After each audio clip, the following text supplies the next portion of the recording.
Hello, friends, and welcome back to Stories About Entitled People. I think it's a bad idea to force a man to take off his costume, especially if he's a biker and wants to have a beer at the pub. More on that in our first story. But before we begin, don't forget to subscribe to our channel if you're new here and turn on notifications so you don't miss a new video every single day. Here we go. Pub landlady gets more than she bargained for. This was the 70s in England. In those days, I was a biker, not a Hells Angels type, just enjoying riding motorcycles along with a group of like-minded young men. In those days, it was mainly British-made bikes, Nortons, Triumphs, BSAs, etc. Bikers had a rather questionable reputation in those days, mainly due to the bad press the above-mentioned Hells Angels got, and many pubs would not allow bikers at all. We used to frequent a few biker-friendly pubs in our area. One such pub recently changed management. We turned up on a hot summer's evening and were told we were still welcome, but we had to take off our leathers.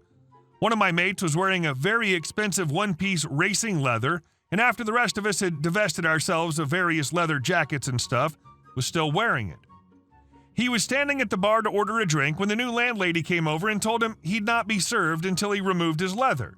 He said, "Are you sure?" She said yes. So he started, undid the zipper, and took it off, and stood there butt naked while we all cheered. She got him to get dressed again pretty quickly, and he got his beer. It's sad that people can't make the distinction between riding leathers purchased from a bike shop and biker jackets. People don't wear those hot one-piece suits that are hard to walk in for fun or the image. They're there to save your life in a fall. And our second story.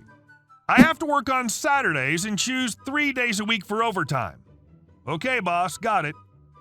So I was fresh out of college and was working at a call center as a side gig till I find a career.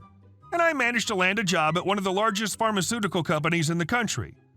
I started working with them on December 25th, yet my contract stated that my starting date was the 1st of January. Turns out it's just to cover their butts, but I didn't mind. I signed the contract and went down to the financial manager as I was hired as an accountant. First day of work and we're auditing the warehouse department, no big deal.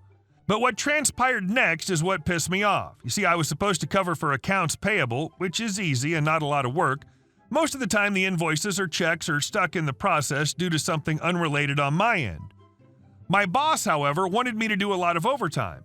It was paid, of course, but I hated it as it was a 3-hour commute from home, and by the time I got home, I was tired and went to bed immediately. Worst part was, I didn't even have much to do. And this has been going on constantly to the degree that the financial manager was involved, and he ordered me to work overtime for 3 days a week and come to work on Saturdays. And this is where I complied. You see, on Saturdays, no one's in the office. Same with overtime. So what I do is walk out of the office and take an hour or two smoke break, then come back inside, browse my phone, and do nothing. This went on till he learned about it. He wasn't pleased and he started assigning more tasks, even some outside my job description. I kept going with the flow until I learned that the financial manager wouldn't renew my contract. You see, he wanted me to go to work on a Saturday that wasn't agreed upon. They called me on Thursday at 5:30 p.m. and when I refused, they told me to remember that I chose this way. So they brought in a new guy and had me teach him. At that point, I dropped all pretense and said, F it.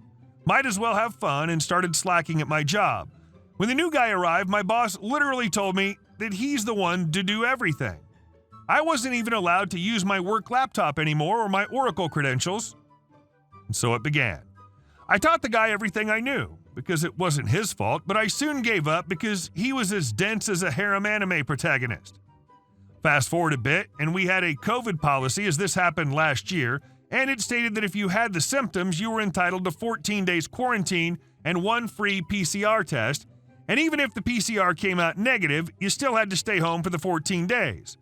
So what I did was fake the symptoms. I didn't take my blood pressure medication and I didn't drink water that day. I also didn't take anything for my allergies, so I played sick, was taken to the clinic, and was given an emergency ride home and a fully paid 14-day sick leave that was in tune with my last working day. Edit 1. My bosses were narcissistic and denying a request from them, even if it was work-related, was considered an insult to them. Edit 2. I'm still in contact with a friend there, and he tells me the new guy doesn't know how to handle anything, and there are more than 60 invoices piled up on his desk. Some are even 90-plus days old. Turns out his brother-in-law is the financial manager of the sister company. And our last story. Lady claims I stole her car and the police were called. We've been looking for a car for our youngest. Looking through online ads, we came across an ad for a luxury car that only wanted about 1/3 of what this car blue books for. Said car just suddenly stopped starting. My husband is a mechanic, so we decided to take a look at it just to see. Immediately, he sees a couple potential problems as to why it doesn't start. Car has new tires, body nearly perfect, interior needs a few easy fixes. Still, well worth way more than the owner is asking, even with paying for repairs to get it running. Of course, we bought it. Youngest is ecstatic about getting a luxury car for graduation. Husband gets car running, even easier to fix than he originally thought. And now it's time for Crazy Lady.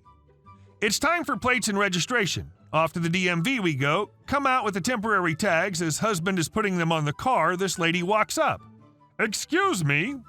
Me, distracted by phone. "Excuse me?" "I'm sorry, do you need something?" "Yes, that car." "My car? What about it?" "Where'd you get it?" "We bought it a few weeks ago." "That's my car." Husband, "No, it isn't. Now get away from us." "Yes, that's the car I was going to buy from previous owner, and you stole it from me." "Lady, I paid previous owner what they were asking, and nothing was said about you. Leave us alone." "Previous owner and I had an agreement about the car, and you came in and made her sell it to you. I want it back, and I want it now. I had to buy that piece of crap over there instead. Now you take the piece of crap car and give me my car." "What the F ever, B? Now get the hell out of my way before I run your stupid butt over." "I'm not going anywhere. I've already reported to the police that I've found my stolen car and they're on the way." "Are you effing nuts, lady? You can't just report a car stolen because you missed the chance to buy it." What this insane bee doesn't know is that we're actually waiting on the previous owner to show up to get her plate and registration because there was a mix-up with the title. DMV fault, and we had to wait to get that fixed before we could title, register, and plate, so we're still using the correct plates. Previous owner can then turn in her plate and get a refund for the months not used. 2 police cruisers pulled up about 5 minutes later. Previous owner pulled in right behind them. As the 2 officers are getting out and asking who called, previous owner walked up to me and my husband, asking what's going on. She hadn't noticed the crazy lady yet.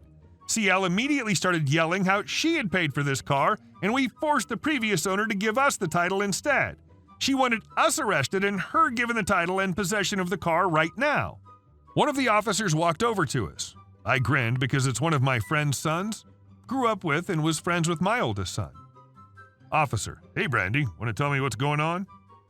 Me, "I don't really know. We bought this car a few weeks ago from her," pointing to the previous owner, "and while we were waiting for her to show up to get her plate, this woman started screaming at us about stealing the car.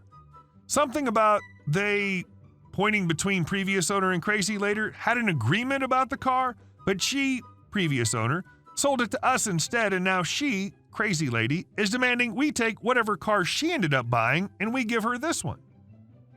Previous owner, "Oh my God, this is exactly why I didn't sell her the car in the first place. She's my neighbor and she's insane. She asked me about it when I decided to sell it, and I told her she could buy it, but she wanted me to get it running again, but still sell it to her for the low price. I told her I didn't want to deal with it, and that's why it was low. If I got it running again, I might just keep it, but I would definitely raise the selling price to at least double. She's called me a few times asking if I had it running yet, and I've told her no, but she kept telling me to call her when I did." Officer then, going with procedures, checked all of her IDs, checked the bill of sale, previous registration, and ran the VIN. Everything checked out. Officer, "I think we're done here," addressing crazy lady. "Ma'am, it's a crime what you've attempted here. Actually, you made a false report, which is a crime, and I could arrest you. But I'm not. I'm sure you're upset and made a bad judgment call, so we'll let it slide." "No, it wasn't a false report. That's my car." "Ma'am, stop. Just stop. I could also charge you with attempted car theft, but we're all just going to walk away now." "No, I'm not just walking away. This is bullcrap," pointing at previous owner.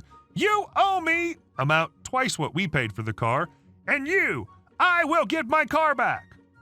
Officer number 2, "Ma'am, step over by the cruiser. We need to have a talk."